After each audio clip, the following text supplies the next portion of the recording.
여러분 안녕하십니까? 뉴스9 윤종호입니다. 총선이 끝나고 주말이 지났습니다. 혼돈의 여권은 인적 쇄신, 체제 정비, 패인 분석, 원내 대비 등으로 정신이 없습니다. 압도적 의석을 가진 야권은 전방위적 특검 공세로 여권의 혼란을 부추기고 있습니다. 45% 대 50%의 득표율이 71석의 차이를 가져온 총선 결과를 두고는 민주당은 모든 현안에 대한 자신들의 주장을 민심이라 말하며 정당성을 주장하고 있습니다. 과하면 늘 탈이 났던 게 망고불변의 진리이자 세상사의 이치이기도 합니다. 특검의 목표가 사건의 진실에 도달하자는 것일 테니 가장 합리적인 방안을 제시해야 무서운 민심에 부합하는 게 아닐까 싶습니다. 야권의 공세가 이어지는 가운데 윤석열 대통령이 내일 국무회의에서 총선 결과와 관련한 생각을 밝힙니다. 오늘은 각종 회의에서 국정 우선순위는 민생이라며 의지를 다졌다는데 소통 부족을 보완하기 위해 그동안 중단했던 도어 스태핑도 다시 할 생각이 있는 듯합니다. 첫 소식 이채림 기자가 전합니다. 윤석열 대통령은 한덕수 총리와의 주례 회동에서 국정의 우선순위는 민생, 또 민생이라며 민생 안정에 최선을 다하자고 당부했습니다. 이를 위해 공직기강을 다시 점검해달라고 주문했는데 총선 참패 이후 흔들리는 공무원 조직을 다잡고 국정 동력 약화를 최소화하겠다는 의미로 풀이됩니다. 윤 대통령은 내일 국무회의에서 총선 결과와 관련한 입장을 처음으로 밝힐 예정인데 그동안 국가의 큰 시스템을 바꾸는 데 집중하다 보니 자영업자나 소상공인의 어려움을 제대로 챙겨보지 못했다는 반성의 메시지가 담길 전망입니다. 저에게도 소상공인과 자영업자는 언제나 최우선 정책 순위입니다. 다만 당초 거론됐던 대국민 담화 등의 방식은 하지 않기로 했습니다. 이와 함께 총선을 전후해 정치권에서 제기된 소통 부족 문제를 개선하기 위해 도어 스태핑을 재개하는 방안도 검토 중입니다. 도어 스태핑은 취임 이튿날부터 6개월 동안 61차례 진행돼 오다 2022년 11월 고성 질문 등의 소동이 벌어지면서 중단됐습니다. 다만 대통령실 내부에서도 도어 스태핑에 대한 찬반이 나뉘는 만큼 충분한 여론 수렴을 거친 뒤 재개 여부를 최종 결정할 계획입니다. TV조선 이채리입니다. 대통령실은 인적 쇄신과 조직 개편에도 속도를 내고 있는데 이름만 무성할 뿐 이런저런 이유로 총리와 비서실장 할 사람을 찾기가 쉽지 않다고 합니다. 임기 초 없앴던 민정수석실을 민심 청취 차원에서 이름을 바꿔 설치하는 방안도 검토 중이라는데 이태희 기자가 전해드립니다. 대통령실이 가칭 법률수석실 신설을 검토 중인 것으로 알려졌습니다. 민심 청취와 소통을 강화해야 한다는 문제의식에 따른 겁니다. 대통령실 고위 관계자는 아직 결정된 건 없다면서도 과거 민정수석실처럼 민심을 듣는 조직이 필요하다는 조언을 많이 듣고 있다고 했습니다. 윤석열 대통령은 정치 입문 때부터 제왕적 대통령제를 강화한다는 이유로 민정수석실 폐지 입장을 유지해왔습니다. 일절 관여하지 않겠다는 뜻에서 민정수석실을 폐지하겠다는 말씀을 벌써 지난 여름부터 드린 것으로 알고 있습니다. 법률수석실이 신설되더라도 역대 민정수석실의 사정 기능은 제외할 방침입니다. 신임 총리와 비서실장 인선과 관련해선 윤 대통령의 고심이 길어지면서 하마평만 늘어가고 있습니다. 총리 후보군으론 권영세, 주호영 의원을 비롯해 호남 또는 야권 출신인 박주선 전 국회 부의장과 김한길 국민통합위원장의 이름도 오르내립니다. 역시 정무형 인사가 유력한 비서실장엔 원희룡 전 장관에 이어 정진석 의원도 물망에 올랐습니다. TV조선 이태희입니다. 국민의힘도 총선 패배를 수습하기 위해 안간힘을 쓰고 있습니다. 공백이 생긴 지도부는 비대위를 구성해 메우고 이 비대위가 전당대회를 준비해 새로운 지도부를 선출할 가능성이 큽니다. 미뤘던 당선인 총회는 내일 열기로 했습니다. 조성호 기자입니다. 국민의힘 윤재욱 원내대표 겸 당대표 권한대행은 4선 이상 중진 의원 간담회에서 선거 참패에 고개를 숙였습니다. 108석이라는 참담한 결과에 대해 어떠한 변명도 있어서는 안 됩니다. 윤 권한대행은 간담회 직후 가급적 신속하게 당 체제를 정비하겠다며 비대위 구성을 시사했습니다. 국민의힘 당규엔 전당대회를 열려면 최고위 등 협의체의 의결을 거치도록 돼 있습니다. 최고위 역할을 해온 한동훈 비대위가 해산한 만큼 새 비대위를 만들어 전당대회 개최 등 지도부 선출 절차를 밟겠다는 겁니다. 일단은 비대위를 먼저 구성을 하고 그 비대위가 전당대회를 치르게 그렇게 지금 당원 당규상으로 되어 있다고 합니다. 5월 말까지가 임기인 윤 권한대행이 전당대회 직전까지 비대위원장을 맡거나 새 원내대표 혹은 중진급 인사가 맡는 방안 등이 거론됩니다. 윤재욱 대표가 다른 단위에서 들어야 될 단위들도 많을 거예요. 중진들은 여러 그룹 중에 한 부분이니까. 윤 권한대행은 공석인 사무총장과 수석대변인에 배준영 의원과 정의용 의원을 각각 권한대행으로 임명했습니다. 비대위 구성 여부는 내일 당선인 총회에서 최종 결정되는데 새 비대위가 들어서면 주호영, 정진석, 한동훈 비대위에 이어 윤석열 정부 출범 이후 4번째 비대위가 됩니다. TV조선 조성호입니다. 이번 총선에서 대승을 거둔 민주당은 선거가 끝났지만 공세의 고삐는 더 당기는 모양새입니다. 21대 국회가 한 달 정도 남았는데 해병대원 특검을 반드시 통과시키겠다고 목소리를 높였습니다. 새 국회가 개원하면 다양한 특검과 국정조사를 통해 여권을 압박하겠다는 뜻도 숨기지 않았습니다. 자세한 민주당의 전략은 최원국 기자가 취재했습니다. 민주당 소속 현역과 당선인 등 40여 명은 기자회견을 열고 해병대원 특검법의 신속한 처리를 촉구했습니다. 최상병 특검법 수용 여부는 국정 쇄신의 시금석입니다. 44일 남은 21대 국회에서 여야 합의로 통과시키자며 국민의 뜻을 거부하면 파국을 맞을 것이라고 했습니다. 해병대원 특검법은 패스트트랙을 거쳐 지난 3일 본회의에 부의된 상태입니다. 민주당은 수사 대상에 윤석열 대통령이 포함돼 있다는 점도 분명히 했습니다. 수사 대상에 윤석열 대통령도 포함이 되는 건가요? 현재 문구상으로는 포함이 됩니다. 민주당은 또 이미 거부권이 행사된 헬로윈 참사 특별법도 21대 국회에서 재의결한다는 방침입니다. 다만 여당의 협조나 이탈표가 나오지 않는 한 재적의원 3분의 2 이상 확보는 쉽지 않은 상황입니다. 이럴 경우 이미 거부권 행사 뒤 재표결로 부결된 김건희 여사 특검법, 대장동 특검법 등 이른바 쌍특검과 함께 22대 국회에서 재추진하겠다는 계획입니다. 조국 혁신당 1호 공약인 한동훈 특검법 동참도 검토 중입니다. 민주당 내에선 벌써부터 현 정부 견제를 위해 법사위원장 자리를 가져와야 한다는 주장도 나옵니다. 총선 압승의 여세를 특검과 국정조사를 통한 대여 공세로 이어가겠다는 의도로 풀이됩니다. TV조선 최원국입니다. 해병대원 특검에 반대해왔던 국민의힘 일부 분위기가 달라지고 있습니다. 의혹 해소를 위해 전향적으로 검토할 필요가 있다는 목소리가 하나둘 나오는 겁니다. 반면 공수처 수사를 지켜본 뒤에 해도 늦지 않다, 이런 반론도 만만치가 않다고 합니다. 특검법 자체엔 문제가 없는 건지 윤동빈 기자가 알아봤습니다. 부산 사할에서 6선에 성공한 국민의힘 조경태 의원이 해병대원 특검법에 찬성 입장을 밝혔습니다. 우리 당이 민주당보다 먼저 국민적 의혹을 해소시키기 위한 노력을 해야 된다, 이런 입장입니다. 조 의원을 포함해 안철수, 김재섭, 김용태, 한재하 등 해병대원 특검에 공개적으로 수용 가능성을 시사한 여당 당선인만 5명입니다. 대통령이 거부권을 행사하더라도 여당 내 이탈표가 9표 이상 나올 경우 재의결이 가능합니다. 하지만 반대 주장도 여전합니다. 민주당이 발의한 특검법엔 사실상 민주당이 특검 추천을 하도록 돼 있고 수사 과정에서 인지한 사건까지 수사할 수 있도록 해 수사 대상도 모호하단 겁니다. 공수처 수사가 아직 진행 중인데다 항명 등의 혐의로 기소된 박정훈 대령의 군사재판을 지켜본 뒤 결정해도 늦지 않다는 주장도 있습니다. 재판 결과와 특검의 수사 결과가 다를 경우에는 또 다른 혼란이 발생하거든요. 재판 결과, 수사 결과를 지켜본 후에 국민의힘 지도부는 구체적인 입장을 밝히지 않고 있습니다. 다만 특검 요구에 무조건 반대할 경우 총선 민심에 역행한다는 비판이 나올 수 있다는 점에서 고민이 적지 않은 것으로 알려졌습니다. TV조선 윤동빈입니다. 조국 혁신당 조국 대표가 당선인들과 함께 문재인 전 대통령을 찾아가 인사하고 고 노무현 전 대통령 묘역을 참배했습니다.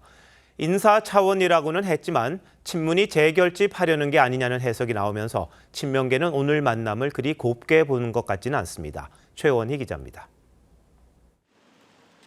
비가 오는 궂은 날씨 속에 우산을 받쳐든 문재인 전 대통령이 조국 대표를 비롯한 조국혁신당 당선인 12명을 맞습니다.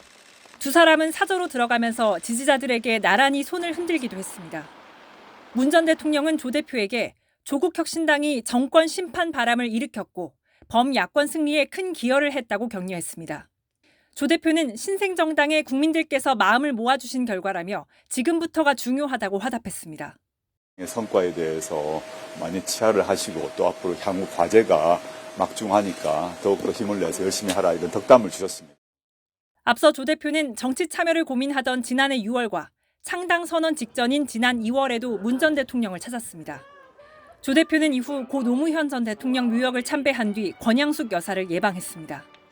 보지 못한 대화의 과제, 검찰개혁 그리고 민생과 복지가 보장되는 유로피안 드림을 실제 실현하기 위해서 12석을 확보한 조국혁신당은 추가 입당을 받거나 다른 정당과 연대해 원내 교섭단체를 만드는 방안을 구상 중입니다. 첫 지방 일정부터 친문 색채를 강조한 조국혁신당이 향후 친문 세력의 구심점 역할을 할 거란 관측이 나오면서 친명계 일각에선 경계하는 분위기도 감지됩니다. TV조선 최원입니다. 검찰청에서 술을 마시며 진술을 회유당했다는 이화영 경기도 평화부지사의 주장에 민주당도 가세했습니다. 이재명 대표부터 이를 기정사실화하면서 중대 범죄라고 했고 나아가 국기문란 사건이라며 철저한 조사를 주장했는데 근거가 있으면 제대로 내놓았으면 합니다. 실제 그랬다면 검찰은 문을 닫아야 하지 않나 싶어서인데요. 검찰은 터무니없는 거짓말이라고 반박합니다. 최민식 기자가 보도합니다. 민주당 이재명 대표는 총선 뒤 첫 회의에서 구속 기소된 이화영 전 경기도 평화부지사가 제기한 검찰의 진술 조작 주장에 힘을 실었습니다. 구속 수감자들 불러 모아서 술 파티를 하고 진술 조작 작전 회의를 하고 징계 사안이나 잘못이 아니라 국기문란 사건입니다, 이게. 이게 나라냐는 글을 SNS에 올리기도 했습니다. 지난 4일 이화영 전 부지사는 법정에서 김성태 전 쌍방울 회장과 검찰청에서 술을 마시며 진술을 회유당했다는 취지로 주장했습니다. 당시엔 별다른 입장을 밝히지 않았던 민주당이 선거가 끝나자 이 전 부지사의 발언을 기정사실화하며 공세에 나선 겁니다. 최소한 해당 날짜, 해당 장소 근처의 CCTV나 쌍방울 관계자의 출입 내역, 관련 자료를 제시해야 하지 않겠습니까? 민주당은 오는 18일 수원지검을 찾아 수사팀에 대한 감찰과 수사를 요구할 계획입니다. 검찰은 상상할 수 없는 황당한 주장이라며 재판에 영향을 주려는 부적절한 재판 관여 행위라고 반박했습니다. 한 법조계 관계자는 이화영 전 부지사 재판 결과가 이재명 대표의 기소 여부에도 영향을 줄 수 있다며 검찰 수사를 정치로 막아보겠다는 의도로 보인다고 지적했습니다. TV조선 최민식입니다. 총선이 끝난 지 오늘로 닷새가 지났는데 대통령실은 인선과 조직 개편 모두 아직 뚜렷한 방향을 잡지 못하는 분위기입니다. 윤석열 대통령과 대통령실의 고민이 뭔지 대통령실을 취재하는 홍현주 기자에게 자세히 물어보겠습니다. 자, 홍 기자, 먼저 대통령실에서는 이번 선거의 패인을 어떻게 분석하고 있습니까? 앞서 보도에서도 보셨는데 국가의 큰 시스템 변화에 집중하다가 자영업자나 소상공인들을 챙기지 못했다. 이런 말을 했거든요. 이게 무슨 뜻인지 좀 다가오진 않습니다. 네, 그 말을 좀 더 직설적으로 표현하면은 민생 현안에 집중하지 못했다는 겁니다. 그동안 노동개혁과 교육개혁, 의료개혁까지 거시적인 방향에 집중하다 보니 국민, 특히 서민이 체감하는 민생을 상대적으로 챙기지 못했다는 판단입니다. 이제 뭐 그런 해석이 있을 수도 있겠다 싶긴 한데요. 근데 지난 총선에서 많은 분들이 지적했던 거는 소통 방식, 뭐 이른바 불통 이런 것 아니었습니까? 맞습니다. 돌이켜보면 지난해 10월 강서구청장 보궐선거 패배 이후 반성하고 소통한다면서 준비한 게 바로 민생 토론회입니다. 올 초부터 24회에 걸친 이 토론회를 통해 윤 대통령이 1,600명이 넘는 국민을 만났지만 정작 민감한 사안을 두고선 납득할 만한 설명을 제때 내놓지 못했다는 지적이 많았습니다. 이른바 명품 가방 수수 의혹부터 소위 입틀막 정권이란 프레임을 가져온 카이스트 경호 사건, 그리고 호주 대사 임명까지 이 일련의 사건들이 대통령의 불통 이미지를 키운 것도 사실입니다. 앞서 보도해드린 도어 스태핑 재개 검토나 바깥 민심을 대통령에게 직접 보고하도록 하는 법률 수석 신설 검토도 이런 불통 이미지를 해소하지 않고선 국정 쇄신 효과를 보기 어렵다는 공감대에서 추진되는 걸로 봐야 할 것 같습니다. 뭐 사실 여부를 떠나서 일종의 프레임에 말려 들어갔다 이런 이야기도 하긴 합니다. 근데 다만 뭐 그걸 극복하지 못했으니까 총선에서 진 게 아닌가 싶긴 한데 변화와 국정 쇄신의 모습을 가장 잘 보여줄 수 있는 게 바로 인선 아닙니까? 당초 주말에 하겠다 그랬잖아요. 근데 왜 이렇게 늦어지는 겁니까? 뭐 문제가 있습니까? 우선 대통령 비서실장의 경우 원희룡 전 장관이 유력하게 검토되고 있는 건 맞다고 합니다. 다만 언론 보도를 전후해서 여러 의견이 대통령실에 전달이 되고 있다고 하는데요. 당내 몇 안 되는 대권 주자를 비서실장으로 두는 게 맞냐는 지적부터요. 윤 대통령과 같은 서울법대 또 검사 출신으로 바로 지난주까지 이재명 대표와 맞붙은 원 전 장관을 임명할 경우 야권을 오히려 자극할 수 있다 이런 우려도 전달됐다고 합니다. 국회 인준이 필요한 총리는 더더욱 인선이 쉽지 않은 상황입니다. 대통령실 관계자는 여당과 야당, 국민까지 3자를 만족시켜야 하는 인선이라고 표현했는데요. 그래서 후보군을 넓히는 게 불가피하고 또 이런 과정에서 함합형만 쏟아지는 걸로 보입니다. 자, 근데 민주당 이재명 대표 이야기 한번 해볼까요? 총선 이후에 뭔가 사회적 이슈에 대한 조정자 역할을 하려는 듯한 그런 모습을 보이거든요. 특히 의정 갈등과 관련해서는 의정 갈등 공론화 특위를 제안했는데 이건 어떻게 봐야 합니까? 이재명 대표 입장에선 이 거대 야당 의석을 배경으로 좀 더 정치적 발언을 확대할 필요가 있다고 판단한 걸로 보입니다. 이 대표가 의정 갈등 중재에 직접 나섬으로써 민생을 챙기는 대한야당으로서의 면모를 부각시키고 또 동시에 대통령과 대등한 위치에서 영수회담까지 이어가겠다는 의지를 담은 걸로도 볼 수 있겠습니다. 또 해석의 영역이긴 합니다만 이런 모습들이 부각되다 보면 본인을 향한 사법 리스크가 희석되는 효과를 노린 것 아니냐 이런 의견도 있습니다. 네, 여권은 참 답답할 것 같아요. 인선 또 조직 개편도 해야 하는데 야당과의 관계 설정도 상당히 중요한 부분인데 고민이 많을 것 같습니다. 자, 홍 기자 잘 들었습니다.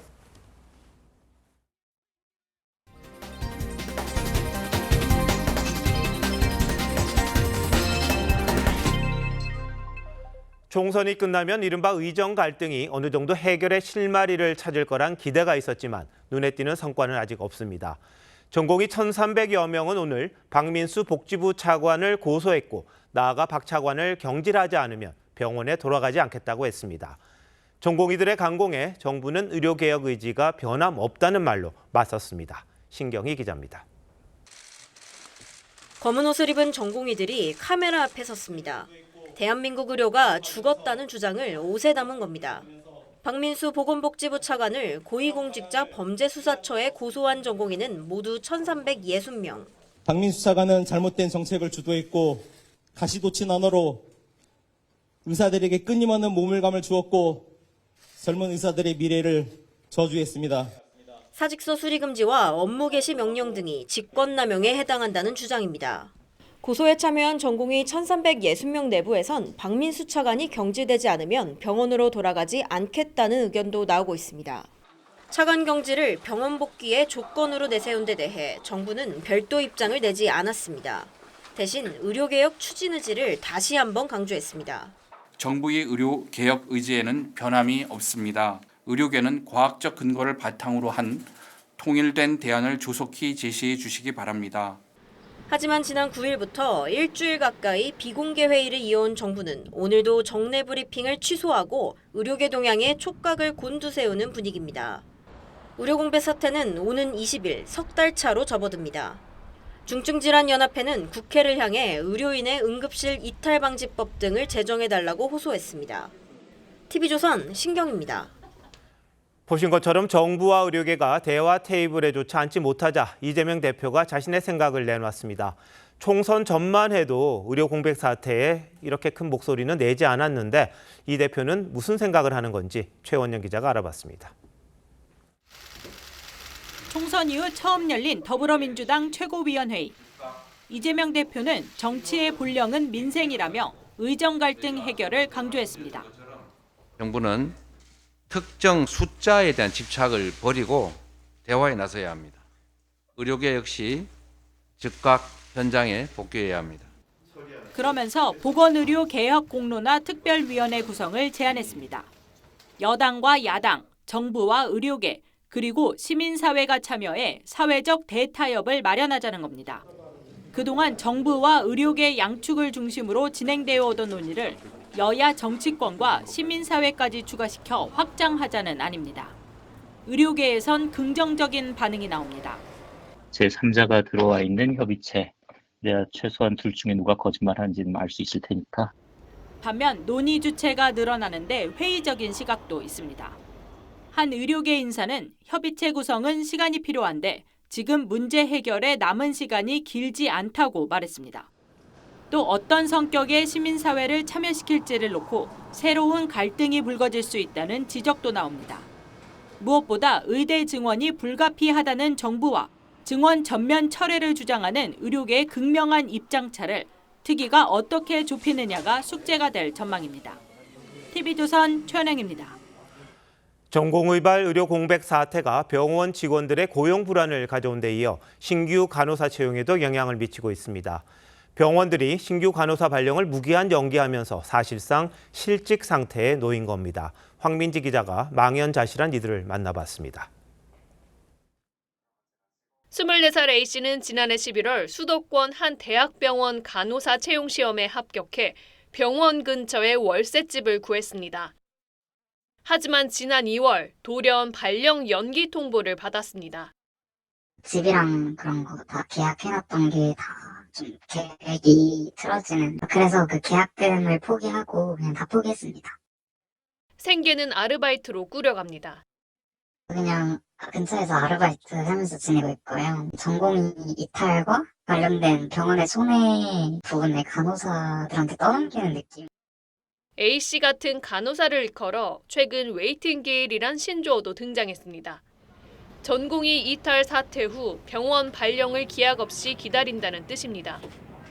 발령이 미뤄진다라고 보시면 될 게 안 정해져 있습니다. 교육 환경 이런 것들이 좋지 않기 때문에 신규 간호사들이 병원에 발을 못 들이는 사이 선배 간호사들은 병원 밖으로 내몰리고 있습니다. 무급 휴가 연장, 희망 퇴직 신청 등이 잇따르고 있는 겁니다. 3월에 입사를 하고 어떤 식으로 미래를 그려나가겠다라는 신규 간호사들마다의 꿈이 있었을 것입니다. 직업에 대한 회의감도 느꼈던 것 같습니다. A씨는 간호사의 꿈을 접고 대학 편입을 고민 중입니다. TV조선 황민지입니다. 총선 기간 재판에 불출석했던 송영길 소나무당 대표가 법정에 모습을 드러냈습니다. 송 대표는 민주당 전당대회 돈봉투 살포와 불법 정치자금 수수 혐의를 받고 있는데요.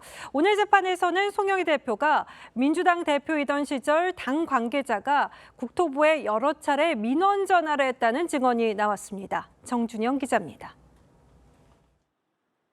송영길 대표는 지난 2021년 민주당 대표 시절 불법 정치자금을 받은 혐의로 재판을 받고 있습니다.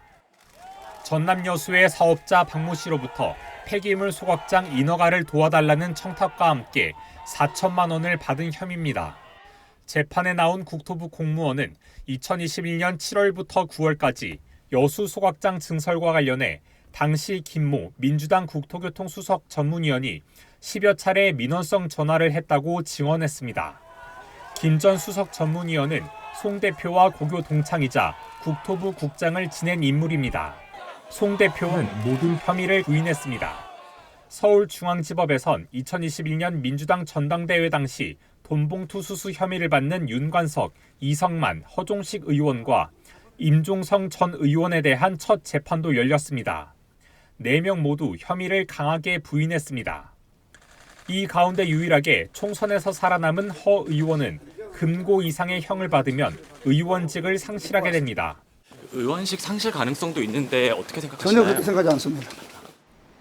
검찰은 돈봉투 수수 의혹을 받는 나머지 민주당 의원 7명도 조만간 소환 조사할 방침입니다. TV조선 정준영입니다. 경기도에서 유흥업소를 상대로 금품을 갈취해온 폭력 조직 일당이 무더기로 검거됐습니다. 이들은 경쟁 조직과의 싸움에서 밀리지 않기 위해서 20, 30대 조직원을 적극 흡수하는가 하면은 종합 격투기 수련까지 했습니다. 구재영 기자입니다. 남성 4명이 흰옷을 입은 남성의 뒤에다 대고 90도로 허리 숙여 인사합니다. 한 업소 앞에서는 여러 명이 한 남성을 무자비하게 집단 폭행합니다. 경기도 평택을 중심으로 활동한 폭력 조직원들입니다. 이들은 유흥업소 업주들로부터 보호비 명목으로 매달 100만 원씩 2억 3천만 원을 갈취한 혐의를 받고 있습니다. 저희는 가게를 하면서 생계가 달린 문제입니다. 조직폭력배이기 때문에 무섭고 두렵고. 경쟁 조직이 운영하는 유흥업소에 난입해 폭력도 행사했습니다. 이들은 지난 2021년부터 1년 동안 이곳에서 홀덤펍을 가장한 불법 도박장을 운영하기도 했습니다. 경찰은 1년 7개월간 계좌와 CCTV 추적 등의 수사를 한 끝에 폭력 조직원 56명을 검거했습니다. 20대와 30대가 49명입니다. 이들은 경쟁 세력과 싸워 반드시 이긴다는 행동 강령을 만들어 놓고 젊은 조직원들을 적극 흡수해온 것으로 드러났습니다. 절대 지지 않는다는 행동 강령 아래 20, 30대 조직원들이 종합 격투기 훈련 등을 실시한 것으로 확인되었습니다. 해당 폭력 조직은 평택에서 30년 넘게 활동해오며 상인들로부터 법 위에 군림하는 주먹으로 불려온 것으로 알려졌습니다. 경찰은 조직 간부 등 12명을 구속하고 범죄단체 조직죄를 적용해 검찰에 송치했습니다. TV조선 구자영입니다. 운전하시는 분들 노란색 신호등 보고도 그냥 주행하는 분들 많으시죠? 황색 신호에 지나가는 건 위반입니다. 교차로에서 황색 신호등을 보고도 진입한 차량만 골라서 들이받은 뒤 보험금을 타는 일당이 붙잡혔습니다. 전정원 기자입니다. 렌터카 한 대가 1차선을 천천히 주행합니다. 신호를 기다리는가 싶더니 좌회전 신호에 빠르게 유턴을 하다가 맞은편에서 달려오던 차량을 들이받습니다. 또 다른 렌터카는 황색 신호에 교차로를 통과하는 차량을 기다렸다가 속도를 높여 사고를 냅니다. 황색불을 진행을 하다가 태어나는 상대 차량이 삑 소리가 나면서 갑자기 나타나. 노란불을 보고도 교차로를 지나면 신호 위반입니다. 법규 위반 차들만 골라 사고를 낸 보험 사기 일당 52명이 경찰에 붙잡혔습니다. 일당은 유턴 구간을 맴돌며 신호 위반 차량이 나타나기를 기다렸습니다. 2021년 4월부터 지난해 7월까지 렌터카로 총 22건의 교통사고를 내고 보험금 2억 2천만 원을 챙겼습니다. 경찰 조사 결과 이들은 보험사의 의심을 피하기 위해 범행을 할 때마다 운전자를 바꿨습니다. 한두 번 정도 하면 이제 다른 친구들도 데리고 와서 또 다시 하고 이제 그런 식으로다가 한 거죠. 경찰은 일당을 불구속 입건하고 곧 검찰에 송치할 예정입니다. TV조선 전정원입니다. 청주 오송읍에서 이틀째 수돗물을 틀면 누런 흙탕물이 나와서 주민들이 불편을 겪고 있습니다. 피해 세대가 5천 세대에 달할 정도인데 장염을 호소하는 주민도 잇따르고 있습니다. 해당 지역에서 흙탕물이 나온 건 이번이 처음이 아니었습니다. 김다루 기자가 취재했습니다. 물을 틀자 하얀 필터가 누렇게 변하기 시작합니다. 마치 녹이 쓴 쇳덩이 같습니다. 세면대에 받아놓은 수돗물은 누런 흙탕물입니다. 충북 청주시 오송읍 일대 아파트와 다가구 주택 등 약 5천 세대 가구에 흙탕물이 나온 건 어제 오후 2시쯤부터입니다. 아파트 입주민들은 이틀째 급수차에서 나눠주는 물로 생활합니다. 씻는 거랑 마시는 물도 이제 정수기를 사용해도 어차피 먹지는 못하니까 저렇게 색깔 차이도 나는 거 보니까 식당과 미용실 등 상가 피해는 파악도 되지 않고 있습니다. 물이 그렇게 나오는데 굳이 해야 되는 상황이면 사람들이 오겠어요? 안 오죠? 작년에 한 번 경험이 있기 때문에 사람들이 더 안 나온 거죠. 일부 주민들은 입주자 온라인 커뮤니티에 수돗물 사고 이후 장염이나 두드러기 등 건강 이상 증세를 호소하기도 했습니다. 오송엔 지난해 12월에도 엿새 동안 혼탁한 수돗물이 나왔습니다. 청주시는 아직 당시 사고의 피해 조사를 하고 있는데 이번에 또 사고가 난 겁니다. 물 사용량이 늘어나는 경우에는 이제 수압이나 그런 것 때문에 붙어있던 이물질이 좀 떨어지면서 내탁수가 생긴 거예요.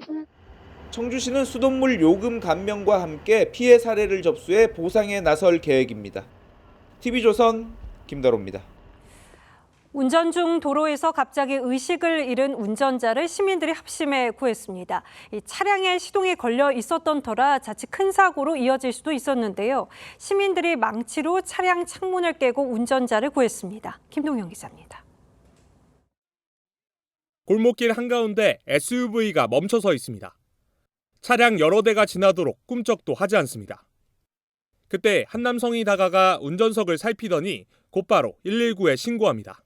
여기 지금 차 안에 사람 발작하고 있어서 차는 잠겨있고 빨리 오세요. 그 사이 차량이 움직이더니 주차된 차를 들이받습니다. 다급한 상황에 시민들은 우산에 주먹까지 내리치며 창문을 부수기 위해 노력합니다. 우산 갖고 막 했는데 우산이 부러지는 거예요. 그럼 내가 안 되겠다 싶어서 마치 들어가고 망치 갖고 와갖고.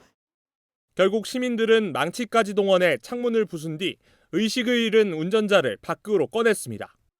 그때 상황이 긴박했죠. 차가 이제 제어가 안 되는 상태였으니까 시동은 걸려 있고 그러니까 더 큰 사고가 날 수 있었으니까요.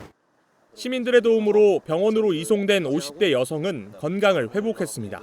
차량 밖으로 구조해 주신 덕분에 저희는 수월하게 환자를 구급차 안으로 이송해서 처치할 수 있었고요. 울산 남부소방서는 신고와 구조에 적극적으로 나선 전지훈 씨에게 표창장을 수여했습니다. TV조선 김동영입니다.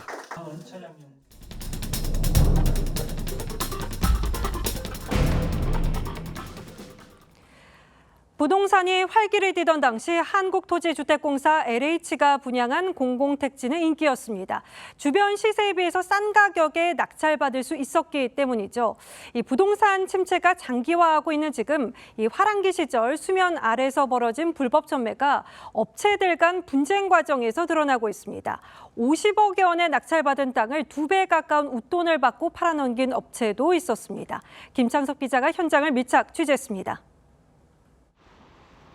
2019년 A업체가 계약금 5억 원을 내고 LH에서 51억 원에 낙찰받은 상업용지입니다.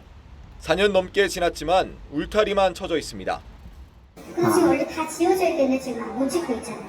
공사비도 비싸고 피부 대출도 그렇고. 이 땅은 2년 전 다시 미등기 상태로 B업체로 넘어가는 계약이 체결됐습니다. 전매 금액 96억 원, 45억 원의 웃돈이 공동사업 권리금 명목으로 붙었습니다. 그런데 B업체는 얼마 지나지 않아 A업체를 상대로 불법 전매라며 계약금을 돌려달라는 소송을 제기했고 최종 승소했습니다. 법원은 LH 땅은 예외적인 경우에 분양가보다 낮게만 전매할 수 있는데 웃돈을 붙여 거래한 만큼 거래 자체가 무효라고 판단했습니다. 형식적으로는 공동개발이라고 하지만 사실상 프리미엄을 받고 바로 되팔려고 하는 그런 시도가 현실적으로 적지 않다 보니까 땅을 판 업체를 찾아가 봤습니다. 땅을 팔기로 했다가 PH가 안 되니까 그래서 수습되고 계약이 해제된 거예요. 근데 무슨 누가 불법으로 전매를 하고 저걸 합니까? 지난해에도 오산에서 한 중견업체가 LH 땅을 불법 전매해 90억 원이 넘는 시세 차익을 남겼다는 의혹이 제기된 적이 있습니다. 임용 계약서를 작성을 했을 텐데 그것들을 수사 경찰이나 검찰의 수사 이외에 다른 방식으로 확인하기는 좀 어려운 상황이죠. LH 땅 불법 전매를 뿌리 뽑기 위해서는 LH와 지자체, 국세청, 수사기관 간의 유기적인 거래 정보 공유가 필요하다는 지적이 나옵니다. TV조선 김창섭입니다. 삼성전자가 미국 정부로부터 9조 원에 가까운 보조금을 받게 됐습니다. 액수로 보자면 인텔이나 TSMC가 받은 보조금보다는 조금 적지만 투자 규모 대비로 보면 파격적인 대우입니다. 한미 관계 등이 긍정적인 영향을 미친 것으로 분석되는데 이 글로벌 기업과 경쟁 중인 삼성전자의 중요한 분수령이 될 전망입니다. 유혜림 기자의 보도입니다. 삼성전자가 미국에서 받는 반도체 보조금이 64억 달러, 우리 돈 약 8조 8천억 원으로 결정됐습니다. 전체 보조금 규모는 인텔, TSMC에 이어 세 번째인데 투자금 대비 비율은 14%로 가장 높습니다. 당초 삼성전자는 미국에 170억 달러를 투자할 계획이었지만 협상 과정에서 투자 규모를 450억 달러로 약 2.5배 늘렸습니다. That's why today's investment is such a big deal. We will enable advanced semiconductor manufacturing to make a comeback here in America after 40 years.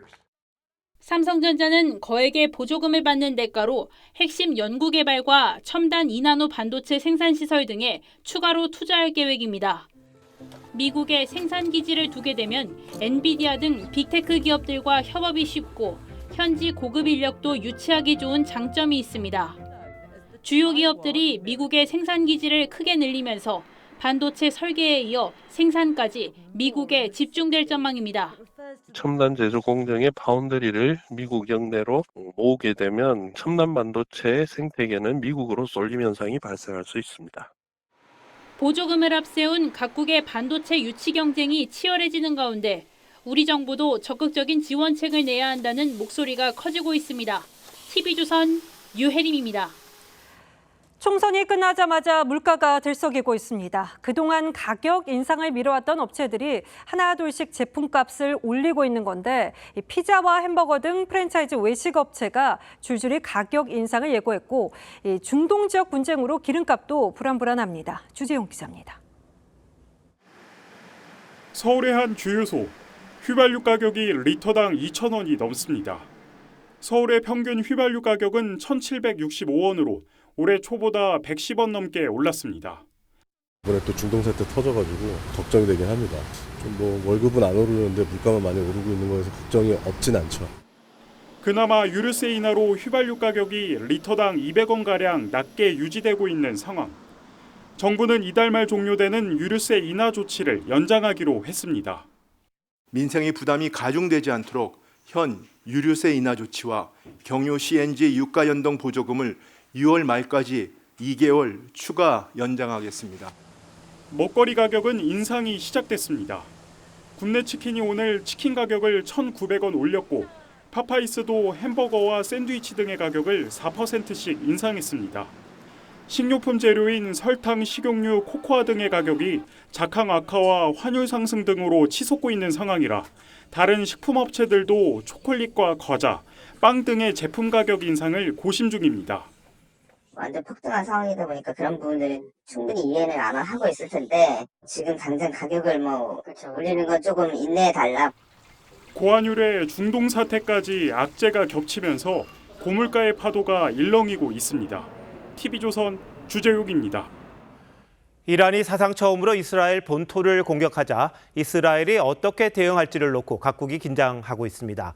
자칫 5차 중동 전쟁으로 확전될까 봐 서방뿐만 아니라 중동 국가들도 이스라엘의 자제를 촉구하고 있습니다. 일촉즉발의 중동 상황을 신은서 기자가 설명합니다. 본토를 공격받은 이스라엘은 전시내각 회의를 소집했지만 결론을 내진 못했습니다. 제보복엔 공감하면서도 시기와 방법에 이견이 있는 것으로 전해졌습니다. We approved operational plans for both offensive and defensive action. 미국의 반대, 제보복 이후 후폭풍도 부담이라 분석입니다. 바이든 대통령은 네타냐후 총리와의 통화에서 대이란 반격을 돕지 않겠다는 뜻을 분명히 했습니다. We do not seek a war with Iran. We don't seek a wider war in the region. We don't want to escalate. 이란 역시 확전은 원치 않는 기류가 읽히는데 정당 방위 차원의 작전임을 미국에 미리 알렸다고 밝혔습니다.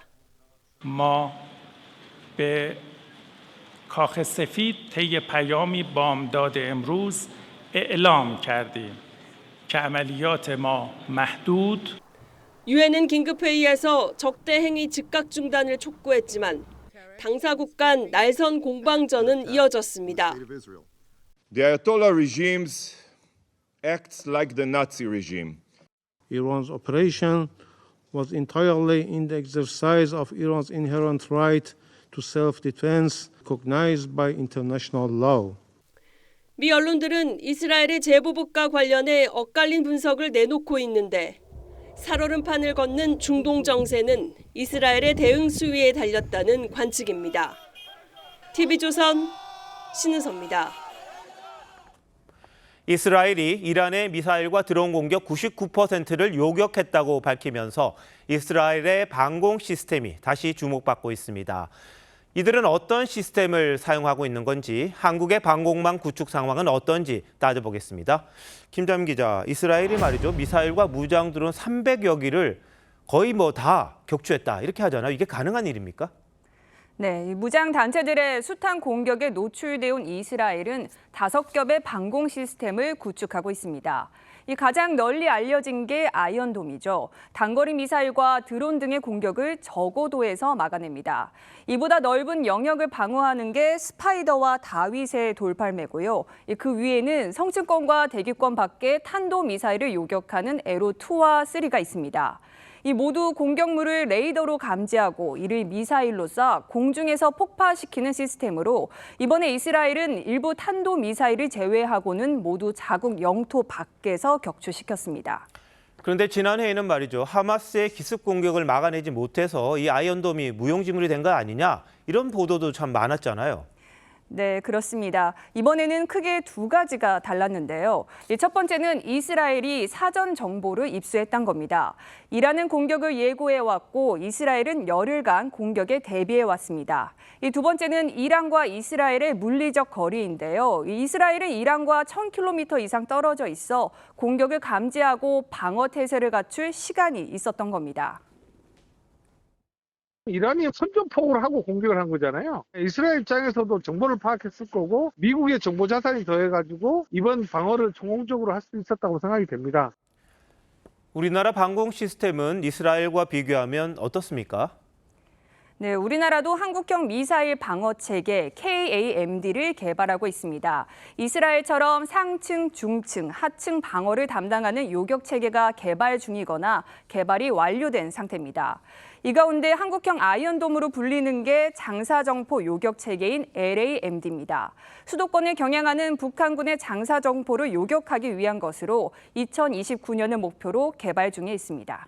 근데 우리는 휴전선이 너무 가까이 있잖아요. 순식간에 북한이 단시간에 아주 많은 미사일을 발사한다든지 장사정포를 발사하면 막을 수 있는 겁니까? 네, LAMD는 한 번에 200개 넘는 표적을 탐지하고 130발 이상을 동시에 요격할 수 있는 것으로 알려졌습니다. 다만 시간당 10,000발 이상의 장사정포가 날아올 경우 방어가 어렵다는 게 전문가들의 얘기입니다. 이걸 보완할 수 있는 게 장사정포 킬러라 불리는 전술지대지 유도무기입니다. 이 갱도에 숨겨진 북한 장사정포를 파괴하는 무기로 올해 안에 전력화됩니다. 초기에 몇 발은 우리가 방어자선으로 막아내지만 그 다음부터는 어디서 쏘는지를 빨리 캐치해서 쏘지 못하도록 때리는 것이 굉장히 중요합니다. 그게 이제 우리 대활약 작전에서의 능력이고 그걸 다 준비하고 있어요. 네, 정밀 타격 능력도 중요한데 이스라엘처럼 사전에 정보를 입수하는 것도 굉장히 중요하다 이런 생각도 듭니다. 김자민 기자 잘 들었습니다.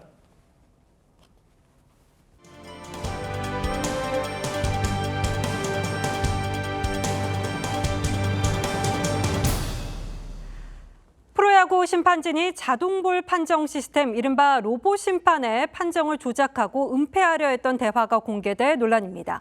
아시다시피 로봇 심판을 도입한 건 오심을 없애기 위해서였는데 로봇 심판을 무시하라는 발언을 어떻게 봐야 할지요. KBO는 해당 심판들을 직무에서 배제하면서 중징계를 예고했습니다. 이다솜 기자입니다. NC 선발 이재학의 2구째 높은 직구는 ABS 판정 결과 스트라이크였습니다. 하지만 주심은 볼을 선언합니다. NC 강인권 감독의 항의에 심판진이 모였는데 충격적인 대화 내용이 오갑니다. 우리가 빠지는 고민이 그거밖에 없는 거예요. 음성은 볼이야.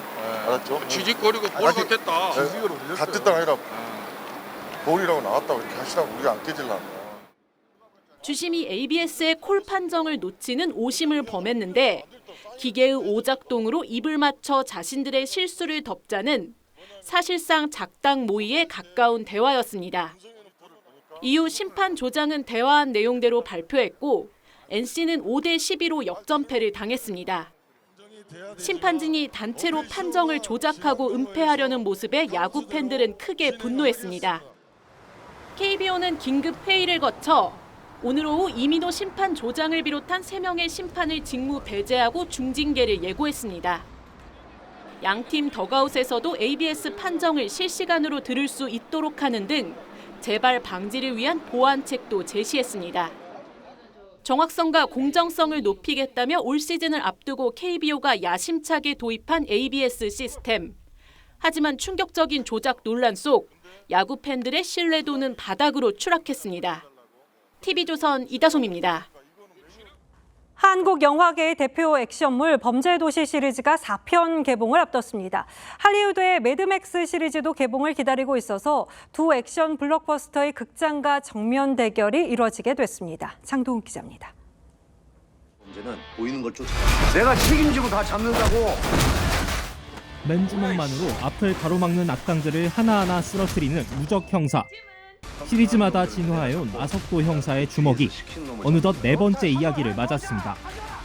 복싱을 기반으로 한 시원한 액션은 3편 도합 3천만 관객을 끌어모았고, 이번에 보시면은 조금 디테일들이 있는데 영화에서 한 번도 보이지 않는 액션들이 조금 있어요. 주연과 제작을 함께 맡은 마동석은 물론 감초 장희수 역의 박지환 등 조연들의 매력까지 더해지면서 흥행 보증수표 시리즈로 자리 잡았습니다. 5, 6, 7 뒤편들 시나리오 작업을 하고 있고요. 새로운 범죄 도시가 나왔을 때 그걸 어떻게 재밌게 만들어 드릴까. 이에 맞서는 할리우드 블록버스터도 개봉이 코앞입니다. 2015년 두터운 매니아층을 기반으로 390만 관객을 끌어모은 매드맥스 사가의 스핀오프 신작으로 주연 캐릭터의 과거 이야기를 다뤘습니다. 베테랑 감독 조지 밀러가 직접 한국을 찾았습니다. The action film is one of the things that basically helped define cinema. It's uniquely familiar. It's unique to itself and familiar for those who've seen Mad Max. 우리 영화계와 할리우드를 대표하는 두 액션 대작의 격돌. 다음 달 극장가에서 벌어질 혈전이 관심을 모읍니다. TV유선 장동우입니다.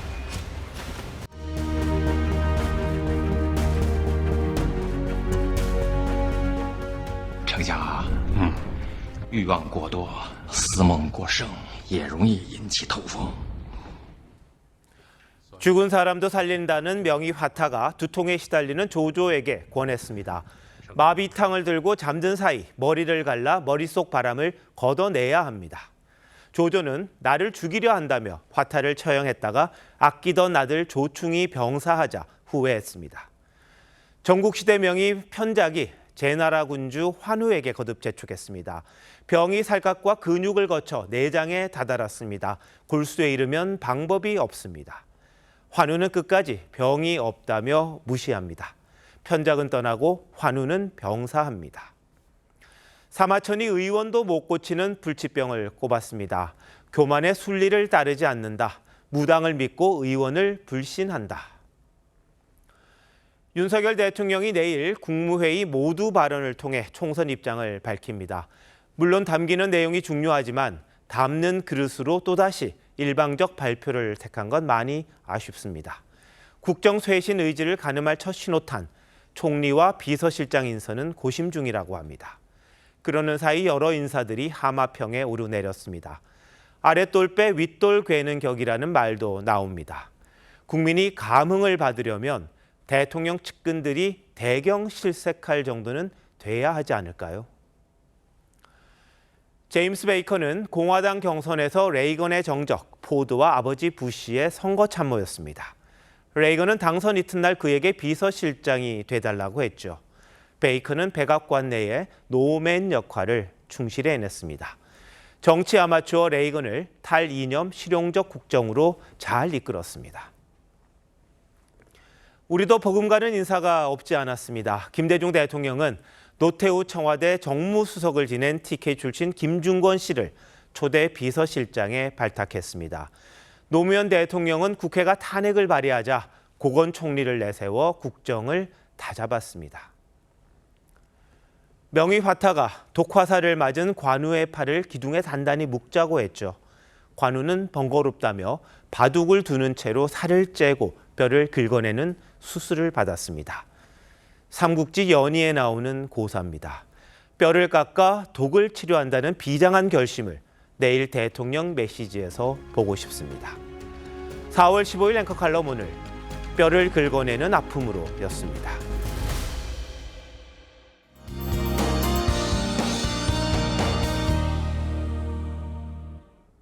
비와 함께 때이른 고온 현상은 누그러졌습니다. 대부분 지역이 내일 오전까지 내리다 그치겠고요. 영남 지역은 낮까지 내리는 곳도 있겠습니다. 예상 강수량은 5에서 20mm 정도로 많지 않지만 영남 지역은 낮 동안 돌풍과 벼락을 동반하며 강하게 쏟아질 수 있겠습니다. 내일 황사가 유입되며 황사비 가능성도 있겠습니다. 종일 공기질도 탁하겠는데요. 중부와 호남, 경북의 일평균 미세먼지 농도 나쁨 수준 보이겠고요.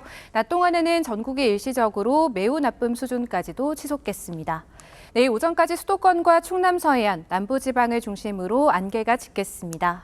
내일 아침 기온은 서울이 11도로 오늘보다 7도가량 떨어지겠고요. 낮에는 20도 안팎으로 오늘보다 높겠습니다.